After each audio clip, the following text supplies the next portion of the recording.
Hi y'all. These are chicken breasts. They're around a pound.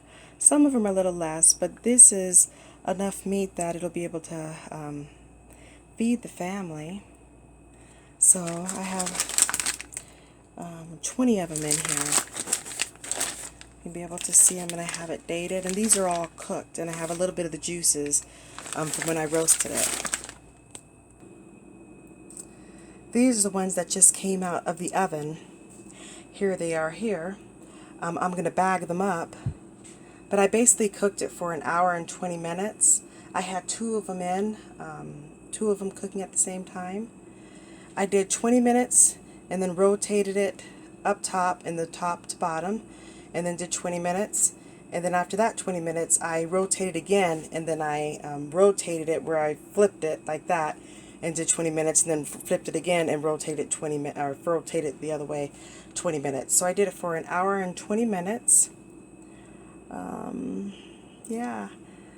So I did that 2 different times.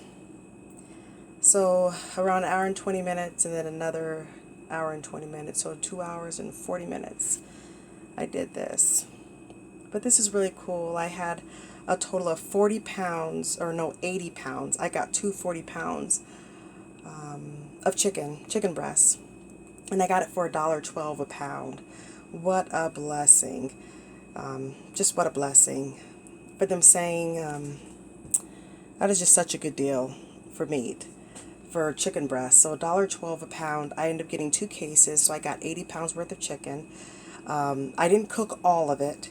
I left, so let's say out of the 40 pounds, I cooked 20 of them, and then another 10 pounds of it, I went ahead and just kept it raw. So the 40 pounds ended up being kind of around 30 pounds, maybe more or less, or whatever. But yeah. And then here's the other one that I got. So I did a total of 10 of them, 10 per pan. But yeah, I'm letting it cool down, and then after this is done, I'm going to go ahead and wrap it on up. But this is all done, juicy and wonderful, and I could just quickly make it and use it for whatever I need. I really do like having it already cooked, because I could just take out and I can chop it up and I can make chicken Alfredo, or I can make it so we have chicken and rice and some vegetables. It's just really, really nice. And then raw, I wanted to have it raw, so just in case I wanted to throw it in a crock pot and put some of my dehydrated stuff in there, or just put some vegetables in it, I still have that opportunity, as well as I can make chicken fingers with it, or if I just feel like making something with it, I have that option.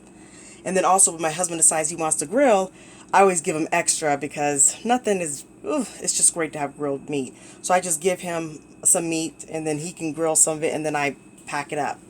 So anyway, 80 pounds worth of meat. I ended up with 40 meals out of the chicken breast that are cooked. And then I ended up with 20 bags worth of, or actually not even 20, but I ended up with 25 bags worth of it's raw, and it's just in the fridge so I can do other things with it. But I figure when I do stuff, I can bring you guys along. I should have brought you on sooner, but you know, it's better late than never. So anyway, here it is. And the juice here, I collect the juice, and then I end up putting it inside the bag so it can have a little bit in it so it can still stay juicy.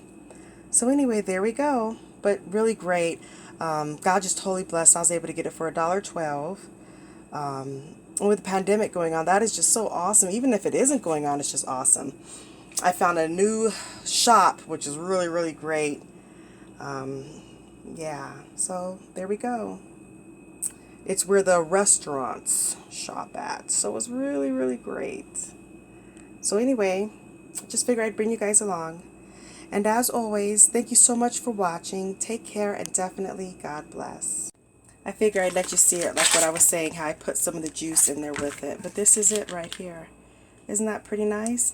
And I just go ahead and give myself a year, but it'll be gone by then. And I have no salt on it, but that's a fib. I'm going to have to remember that that's not true. Normally I don't put no salt in it, but this time I did. I put a little bit of salt in it, and you see the spices and stuff. So, yeah, and I just did it real general so that once I make it, I can put a lot of stuff in it. So basically I put The little things that you see in here, that's garlic, real garlic. So I put garlic in it, onion powder, pepper, and paprika. And that's what I put in it because that's basically what I'm going to use anyway. And then if I decide I want to use it for something else, I can put Italian in it, cumin in it, curry in it. You know, I can do whatever I want. I just put the basics in it, a starter. So anyway, there you go. Again, thank you so much for watching. Take care and God bless.